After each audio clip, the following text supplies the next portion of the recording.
The first thing to say about the invention of lying is that its major strength is also its major weakness. This is clearly an allegorical tale with no real attempt at realism. The pretense is established from the opening words of the voiceover, itself breaking the theatrical wall, in which we are invited to join a world in which people speak only the truth, extended beyond fact to include expressions of opinion and personal thoughts. This device allows for an examination of the extent to which we lie in our society, whether deliberately, by omission, or to spare others' feelings. Gervais and Matthew Robinson emphasise this in the course of their film through a series of encounters in which everyone shares their feelings and thoughts quite openly, to the point of being brutally honest and embarrassingly hurtful, thus revealing the apparent need for and importance of lying in society.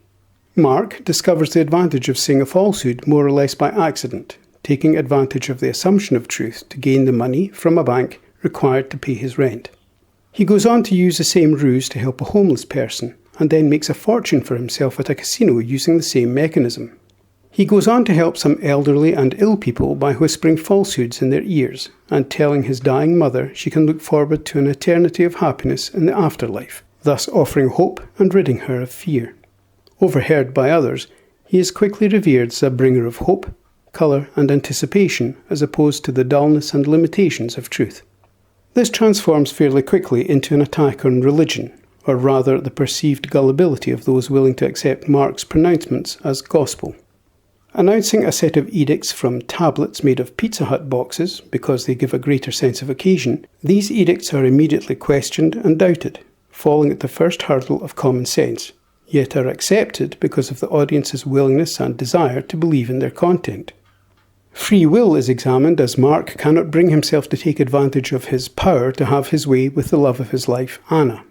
About to marry another, she asks Mark what the man in the sky wants her to do. As the man in the sky's mouthpiece, Mark could easily deceive Anna into marrying him, but he recognises the importance of free will and sincerity and wants her to think for herself rather than follow an edict. As the assurance of future happiness in the afterlife spreads, less and less effort is put into life on earth, leading to further and ever more complex edicts concerning worthiness and punishment for unworthiness, again challenged but accepted through willingness to believe. In the end, Mark appears to have had an uplifting effect on society, and the future of the lie appears assured as his son says a falsehood to spare his mother's feelings concerning the quality of her cooking. Messrs. Gervais and Robinson appear to suggest that imagination, exaggeration, omission, deviation and avoidance all involve forms of lying that may bring about a positive outcome, especially if this allows for the sparing of others' feelings or gives people hope, whether false or not.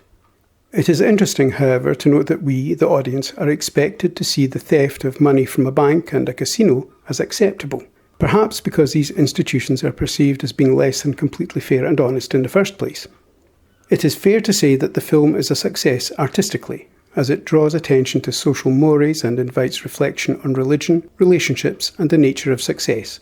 It also appears to suggest that lying, in the broadest terms, is testament to an increased awareness of the thoughts and feelings of others, allowing greater insight, understanding and even compassion. However, can the film be said to be successful in terms of its internal structure? As I suggested at the start, there is a certain alienation of the audience at the very beginning, with a voiceover informing us of the fundamental first principle of truth-telling, leading to the establishment of this fantasy world and a certain distance between the film and its viewers. The characters are generally unsympathetic and hard to identify with, and are often rude, unpleasant and shallow. Even Mark falls foul of this. We have some sympathy for him, but in the end he lies to gain his position, and it is ultimately difficult to see this as heroic or enviable. All told, the characters are tools, playful but cold, who are used to make an intellectual point. The theatrical wall has been replaced by something more akin to a distorted mirror, making it difficult to see the whole clearly, though it does bring various elements sharply into focus. It also becomes somewhat repetitive, using numerous amusing but similar situations to drive home its point. In spite of this, I consider the film a brave and heroic attempt to produce something interesting and novel. My thanks for taking the time to watch this video. I hope you find it of some value.